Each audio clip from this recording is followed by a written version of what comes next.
السلام عليكم، ازيكم عاملين ايه؟ يا رب تكونوا بخير. النهارده فيديو جديد ووصفة جديدة. هنعمل مع بعض طريقة الطعمية الفلافل. هنعملها بطريقة بسيطة قوي، طعمها هيجنن، ريحتها هتقلب البيت كله. هتطلع معاكم هشة جدا ومقرمشة. يعني بصراحة مش هتستغنوا عنها خالص. سواء في رمضان او في الايام العادية. زي ما انتم شايفين لونها اصلا يجنن، الكاميرا بتظلم لون الحاجة بس هي تجنن. وكمان هتكون مقرمشة جدا ولونها بقى فاتح من جوه. شوفوا الفيديو الاخر عشان تعرفوا كل التفاصيل والتركات اللي تطلع معاكم الطعمية بالجمال ده. وكمان ما تنسوش اللايك والاشتراك في القناة لو كنتم مش مشتركين. فعلوا الجرس على الكل عشان يوصل لكم اشعار باي وصفة جديدة بقدمها. اول حاجة كده معايا الفول مجروش، اللي هو اللي بيبقى الفول من غير قشرة وبتبقى مقسومة كده نصين. بابتدي ان انا انقيها واشوف اي حاجة يعني بايظة فيها بشيلها. وبعدين بشطفه كويس جدا جدا لحد ما المية بتاعته تكون لونها شفاف. وبعدين هبتدي ان انا انقعه بمية. نقعه اقل حاجة 4 ساعات. النقع مفيد جدا.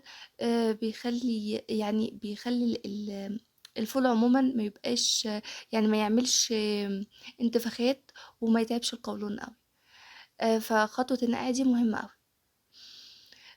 هنا بقى معايا معلقة كبيرة من الملح، معلقة كبيرة من الكزبرة الجافة، معلقة صغيرة من الكمون، معايا 5 6 فصوص من الثوم، معايا بصلة كبيرة، معايا كده حوالي 4 عيدان من الكرات، وكمان يعني حزمة كده من البقدونس والكزبرة والشبت، حزمة صغيرة. جبت الكبة وهبتدي ان انا هضيف كده شوية من الفول وشوية من الخضرة، يعني هنوع كده شوية من كل حاجة من دول ما عدا الملح والبهارات هنسيبهم للآخر. هبتدي ان انا افرم بقى الكلام ده كويس جدا كده، فرم ناعم جدا جدا. وطبعا لون الطعمية على حسب ما انتوا حابين. يعني لو انتوا بتحبوا لون الطعمية يكون لونها اخضر باين قوي، زودوا شوية من الخضرة. فالخضرة دي علشان حبكم يعني في لون الطعمية. وهبتدي ان انا كل شوية بمسك كده اسباتولا، وهبتدي ان انا انزل الجوانب كده علشان كل الفول يتفرم كويس قوي. بكون معايا كده حوالي كوباية من المية، وبنزل شوية بشوية على حسب ما الكبة بتحتاج. يعني على حسب ما بحس ان هي يعني مش بتتفرم كويس، فبزود كده شوية مية، يعني زي سرسوب كده من المية. وبرضو زي ما انتم شايفين هنا بدأت ان هي تتفرم.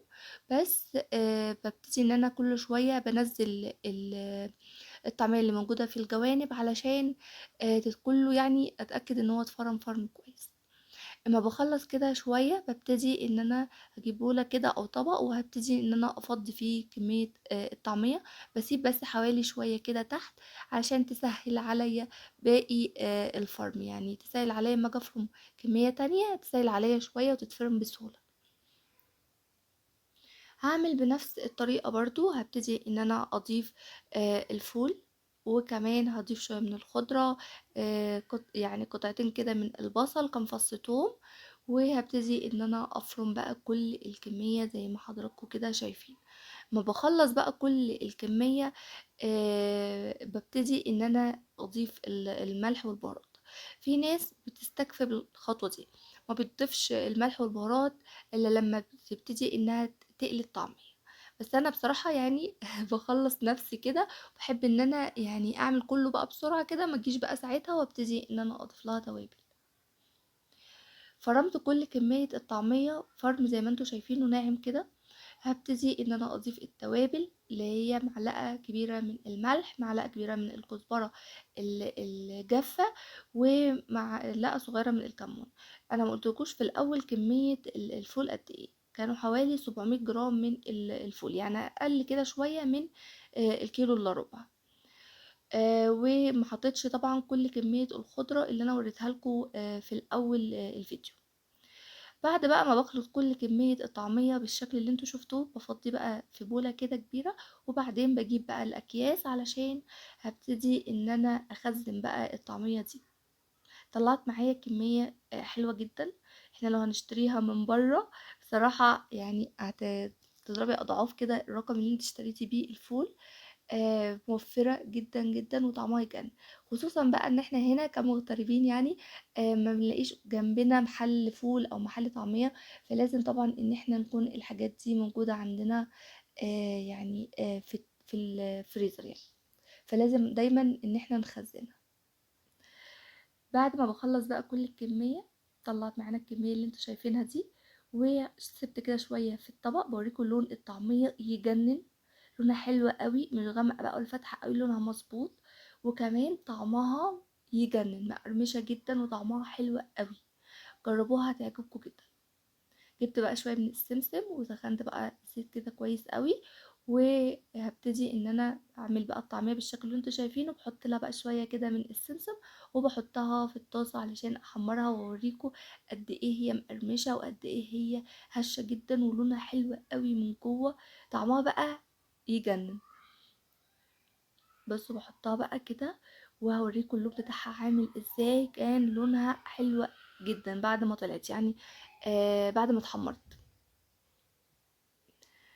بعد بقى ما بتتحمر كده طبعا بقى تكونوا مجهزين بقى طعم فول، تكونوا مجهزين بقى شوية جرجير وطماطم بقى ومخلل وتاكلوها بألف هنا، هيكون طعمها حلو جدا جدا.